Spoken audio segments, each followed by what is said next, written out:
presented by DNS Entertainment.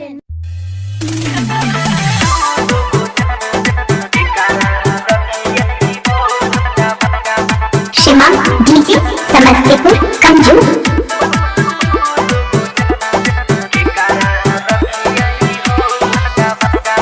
ये के गो दिल छाई दू गो जान के कारा रखियाई हो भगवान। ये के गो दिल छाई दू गो जान के कारा रखियाई हो भगवान। ये हवो त हमारे पमरई छाई जनियो रोज फोन कह रही छाई संकट में पैर गेलै पर। ये कहीं गो दिल छाई दू गो जान के कारा रखियाई हो भगवान। ये के गो दिल छाई दू गो जान के कारा रखियाई हो भगवान। DJ I love you Seema कंजू Samastipur. Seema DJ DJ DJ DJ मटियार कला सीतामढ़ी। मटियार कला सीतामढ़ी।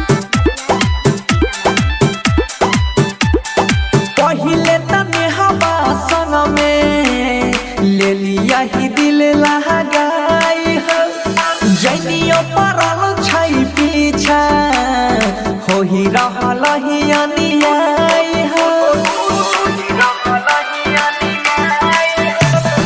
पहिले तने हवा संग में ले लिया ही दिल लगाई हो जनियो परल छई पीछा होई रहल ही अनियाई हो।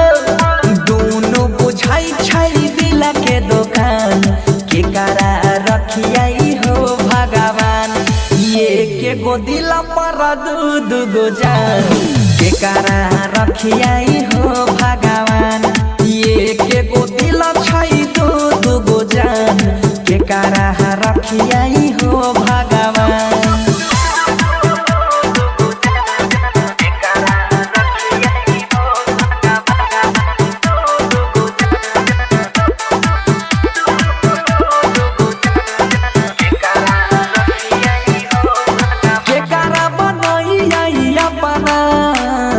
केकारा से करियई छल गलती जे भेल हो के बता कर दे समस्या के हल।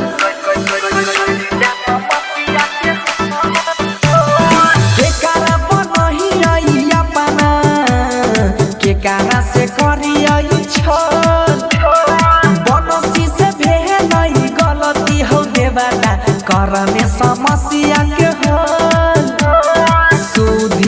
अंकित मनी सुहरान के कारा रखियाई हो भगवान। ये के गो दिल पर दू गो जान के कारा रखियाई हो भगवान। ने हवो त हमारे पमरई छई जनियो रोज फोन करई छई खतरा में डोलै छई पर। ये के गो दिल पर दू गो जान के कारा रखियाई हो भगवान। ये कहीं गो दिल पर दू गो जान के कारा रखियाई हो भगवान। बचवा माली शांति रिकॉर्डिंग स्टूडियो राजा जनमानसी।